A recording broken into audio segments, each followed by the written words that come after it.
Welcome to the Night Club, guys. It's your host, the Night Wrencher. Now, today we're going to be installing our flex sensor, our E85 alcohol ethanol analyzer. So the purpose of this fancy gauge is actually to let me know what the ethanol content is of the fuel. Since I will be going with E85, different pumps will give me different ethanol content readings. Some will give me E60, E65, E80, E90.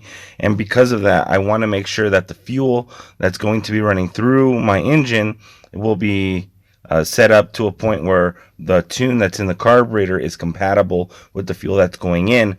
If I find that I have too much or too little ethanol, I can add or remove regular gasoline to the mix in order to actually increase or decrease the ethanol content rating and somewhat get me to a more consistent level and have the engine running more consistently on E85. The one I'm going to be using today is one by Innovate Motorsports. First thing I want to say is that when you guys buy this type of stuff, because they're electronics, they're kind of sensitive, they have to be pretty exact. You want to use one from a brand that you trust. I did not find one that was made by a brand that I trust, so I ended up buying the Innovate one.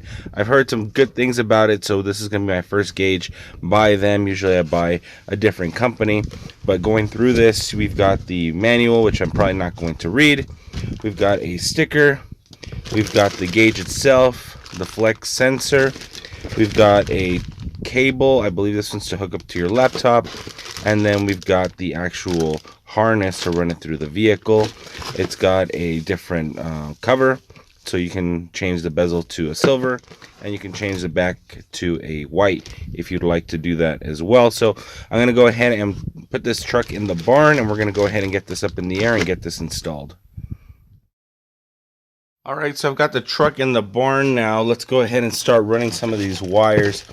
The one I'm going to start with is actually going to be the position of the flex sensor in relation to this harness. So we only have a fixed amount of wire available to us. So what I'm going to do is I'm actually going to stretch this out as long as I can. And I'm going to try to make it work so that it runs all the way from my dash, all the way through my dash, down the side panel. And then there's a hole right here on the bottom where I'm running all my wires. And then from there, I'm going to see how far it actually needs to go before I run out of wires. So let's go ahead and run this harness first, and we'll get right to it. Alright, so I'm going to need to compromise a little bit right now. And that's because the harness will reach up until right here, which normally would be a fine location because my fuel lines are actually right here. But actually not so great because my exhaust is actually right here. So we're going to do a little bit of compromise right now, and I'm actually going to just go ahead and put the sensor up on top by my fuel pressure regulator. And then when I redo my fuel lines, when I go E85, I'm going to go ahead and run them through the opposite side.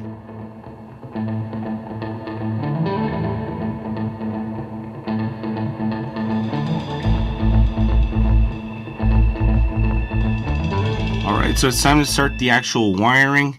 As you guys can see, I got actually 5 wires here: black, brown, yellow, red, and white. The brown and the yellow I'm not going to be using because those are actually outputs if you're tying it into another PCM. So the ones we're actually going to be working with are white, red, and black. White and red are both going to be grounded. The white wire is the dimming feature, but because I have DRLs, I'm not going to be utilizing the dimming feature, so I'm going to ground both of these. And the red one's going to go to 12-volt power switch ignition. So I'm going to go ahead and wire this up. Alright, it's going to look a little bit confusing here because I've got so many wires, but essentially out of the harness, I've got the red wire going to the red wire on my old gauge, and the black wire from this gauge is going to the standard ground on my chassis. Now if we go ahead and flip this over, we can go ahead and test it to see if it actually works. I mean, it's only 2 wires. It should just light up. So let's got you here. Focus. I'll go ahead and turn the ignition on. There we go. As you can see, this was a pretty straightforward installation. I'm going to go ahead and finish installing the rest of my stuff. So for right now, I'll see you guys all in the next one. Night Wrencher out.